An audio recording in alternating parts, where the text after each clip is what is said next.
به دست آوردن تجربه بسیار گرون در میاد و امکان داره مالی باشه، عمری باشه. شما با یه ضرر مالی به تجربه به دست میارید و یا با گذشت عمر یه تجربه به دست میارید و چه خوبه که از تجربات دیگران حتما استفاده کنیم.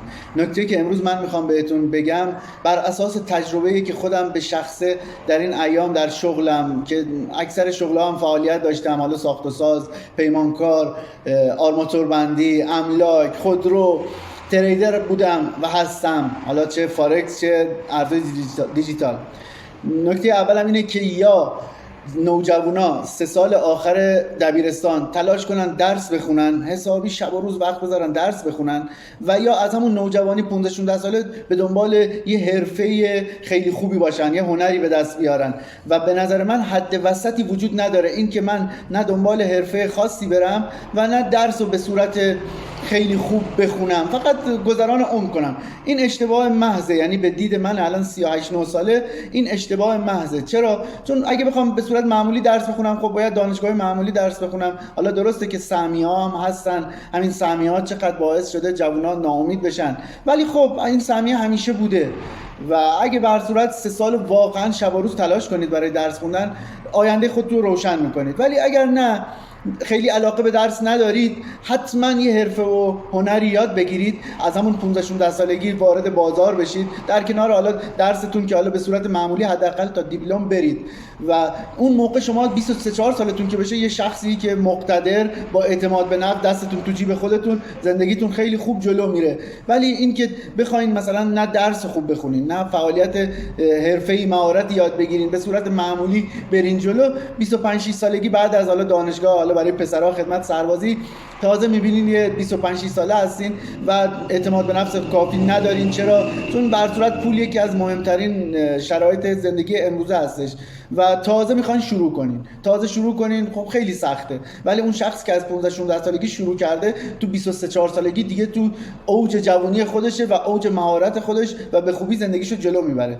و نکته‌ای هم که برای والدین میخوام عرض کنم اینه که از نوجوانی اجازه بدین بچه‌هاتون داد و ستد رو یاد بگیرن. یعنی اگه میخواد یه شلواری بخره، پولو به خودش بدین، خودش بره خریداری کنه. اینو چرا میگم؟ چون آقا اگر بره شلوار حالا قیمتش 1,5 میلیون، اگه بخواد حالا فروشنده بهش گرون بده میشه 2 میلیون. این ضرر 500,000 تومانی اینجا میمونه. ولی با این ضرر 500,000 تومانی این نوجوانتون از حالا یاد میگیره که باید بره قیمت بگیره، 2-3 تا مغازه مختلف از فروشنده درخواست تخفیف بگیره و اون جنسی که خودش دوست داره نگفتن یاد بگیره. اگه جنس رو خیلی دوست نداره، حالا فروشنده با قدرت بیان بالا جنس رو بهش میفروشه ولی تو دل خود خریدار نیست. این باعث میشه در آینده که بخواد مثلا خریدای سنگین‌تر مثل خودرو، مسکن انجام بده، ضررهای کمتری بهش برسه، ضرر چند ده میلیونی و چند صد میلیونی نکنه، چون قانون داد و ستد رو یاد گرفته. و نکته دیگه این که حتما سعی بکنید بازارهای دیگه هم بشناسید، ترید، ارزهای دیجیتال، بر صورت بیت کوین چه موقع اصلاح میکنه خرید انجام بدید. و خرید و فروش طلای دست دوم، شما مثلا با یه طلا فروش میتونید برید صحبت کنید، طلای دست دوم مصرفی رو با اجرت کم ازش خریداری کنید. این طلا هم میتونید استفاده ازش کنید و هم خودش یه نوع سرمایه گذاریه. به جایی که بخواید طلا مثلا نو بخرید، حالا چند در بالای 10% کارمزد بدین، ارزش افزوده بدین، نه، بیاین طلا دست دوم کار کرده بگیرین با درصد خرید پایین، اجرت پایین، مثلا 3%، 4%، 5%. این نکته ها رو به نظر من یاد بگیرید، برای آینده شما خوبه. چون خودم دیگه همه اینا رو تجربه کردم. من نه به صورت تخصصی درس خوندم، نه به صورت حالا تخصصی حرفه خیلی خوبی یاد نگرفته بودم واقعیتش.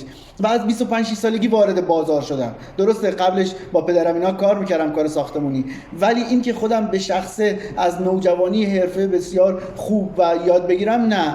و الان میبینم این نکته رو که دارم میگم، دوست دارم که شما جوونا این اشتباه منو نکنید که از 26-7 سالگی تازه بخوام بیام داد و ستد رو یاد بگیرم.